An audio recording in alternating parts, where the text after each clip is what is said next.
A biblical perspective on life, culture and current events. This is 2020 on Vision. It's sensitive and disturbing that in our marriages, many suffer under the pressures of navigating the way forward after infidelity. It's all too common. People have affairs accompanied by lies and deceit that inevitably follow on after unfaithfulness. Well, we're returning to a sensitive subject today around the importance of connection after infidelity. Noni and Dave Yates, they wrote the book Beyond Betrayal, sharing their journey through 28 years of what they describe as lies, deceit and infidelity. Well, Noni is hosting retreats now for women who have experienced intimate partner betrayal. Noni's joining us. Noni, welcome along to 2020. Oh, hi, Neil. Really great to be chatting with you again.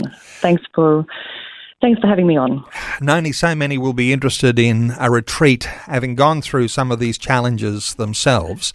Give us a little, in a nutshell, your story that leads you to the place where you're running retreats now. Well, Neil, for listeners that are familiar, you know that I was married, found out that my husband had quite a different life after being together for 28 years. And I know that when the bomb exploded in my life, I had no idea where to turn. I felt isolated, lost, alone. And that was pretty much the motivation for us actually sharing our story. Hence, that's where our book came from. We just didn't want people to feel the intensity of this isolation. And it's just been on my heart, to be able to hold a sacred space for women that can come and actually heal in community and just be connected with other women who just get the pain like no one else does.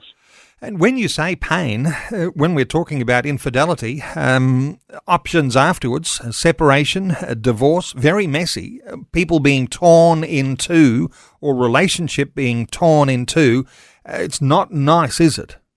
Oh, it's excruciating. Nothing prepares us for what this feels like. And it's, I think I've mentioned to you before, the only thing worse that I can imagine experiencing would be the loss of a child, which is horrendous. And it's just something like our media and our social circles, and nothing conveys the intensity of and it is trauma, what this actually feels like. And when you've got nowhere to turn and you're feeling isolated, because that's the whole thing too. There's this shame that kind of gets attached. There's stigma and shame, and it just kind of sticks with the betrayed partner, which then causes one to isolate. And so I just want to encourage people, to not to try to do this alone, because it's too hard. It's just too hard. And Noni, sometimes we think, well, I'm in a Christian marriage. That's not always immunity from the challenges. You can't always see these things in your partner early on, and sometimes they reveal themselves even years and years into your marriage. The retreats you're running primarily for women, and the ones that have experienced intimate partner betrayal, how do you frame a retreat like that? Is there a process you'll take the women through? Oh, look, Neil, it's not. I do say, it's not a day of therapy. It's actually a day of integration and community. So we'll be having some education, but it'll be really building support network for these women. We do, we take a trauma-informed approach. So it's really like an embodied process where we can really notice and just move through some of what we're feeling that we can actually share. So it's a day of sharing. It'll be I'm hopefully there'll be tears, but there'll also be a lot of love and laughter as well. And I think it's just going to be a really experiential day of connection.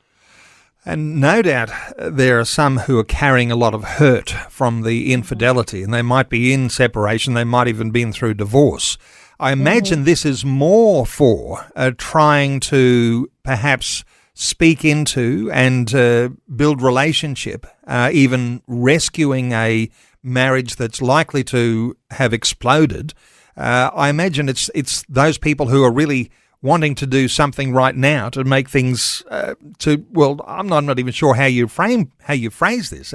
How do you make things better once you've actually discovered infidelity? Is that what it's about? Well, Neil, no, this day is purely focused on, this is not focusing on the relationship. This is actually focusing on the health and well-being and connectedness of individual women. So this is about women learning some tools, really just focusing on their own self-care, their own self-love, their own worth, and it's just really time out for wounded hearts.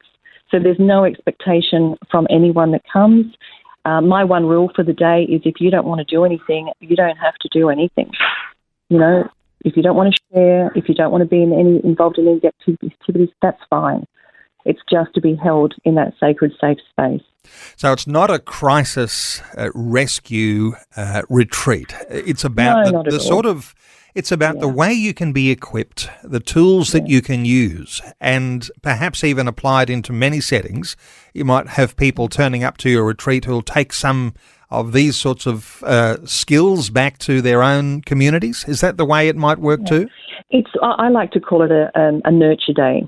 It's a day of nurturing, you know. And I just think women who, women just deserve to actually that have been through this, just to be able to take some time out of what's normally a pretty chaotic and hectic space, and just give themselves a reprieve, and just be held with other women, you know, that are there for the same. It's going to be like a day of a sanctuary. Yeah.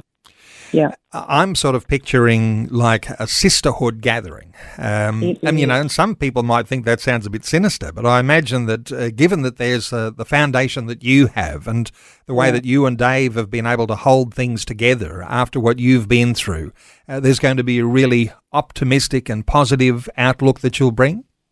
Yeah, well, it's going to be a real and authentic day. There'll be no kind of pretense about the day.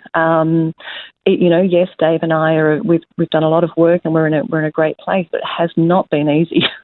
It is such a marathon effort. You know, it's a marathon journey. It's not just so we're over this now. This is recovery from this is actually a lifelong journey, but it's not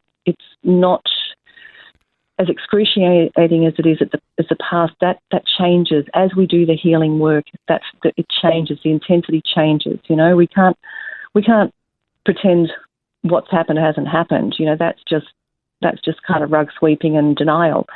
But we move through, and the tools that we've actually learned, and the connections that I've built as well. You know, I'm loving the fact that I've got some girls coming in.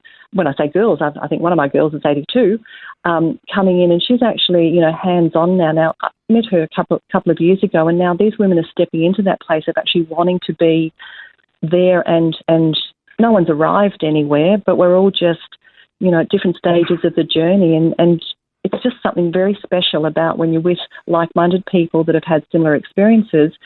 They just get it.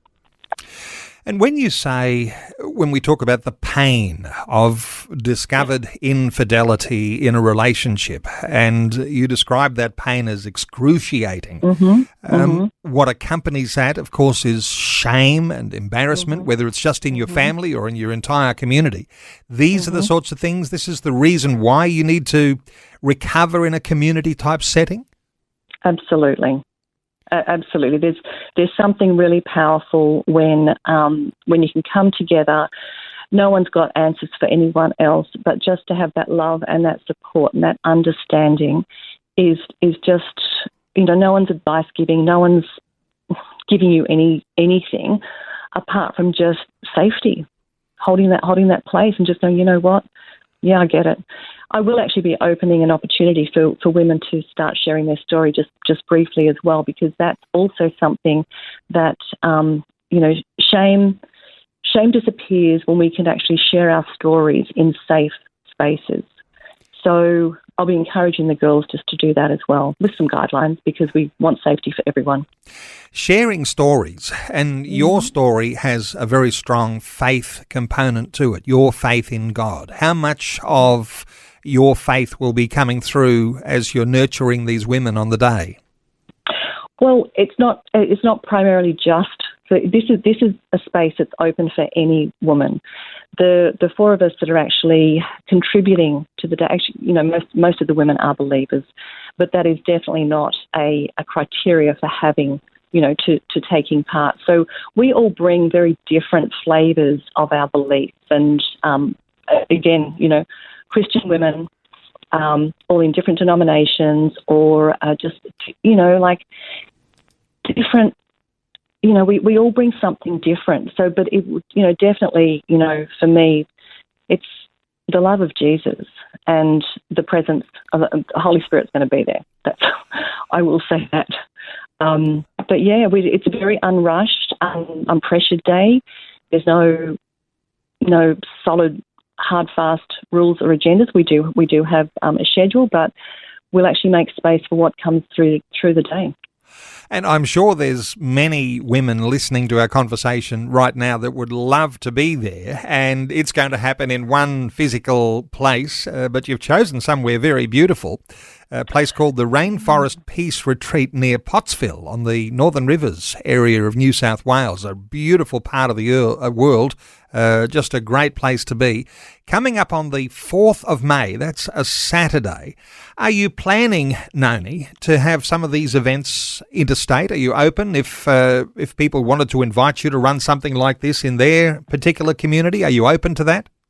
Yeah, well, look, if the need's there, this is a pilot program, and I don't for 1 minute think that one day is enough. But hey, we've got to start somewhere, right? I would like to see this an annual.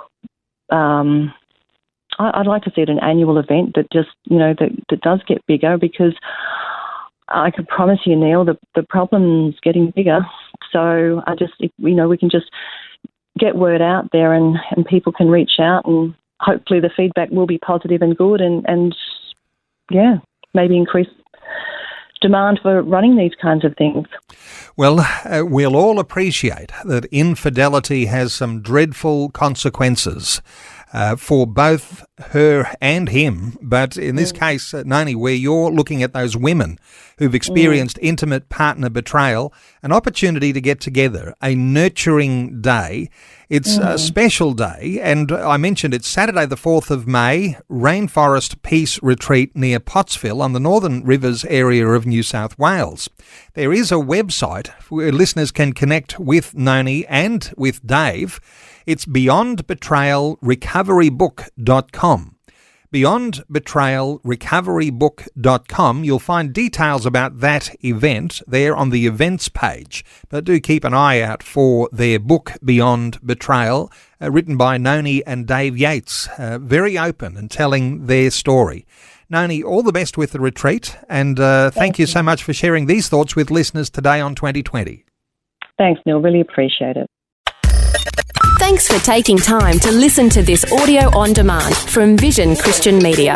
To find out more about us, go to vision.org.au.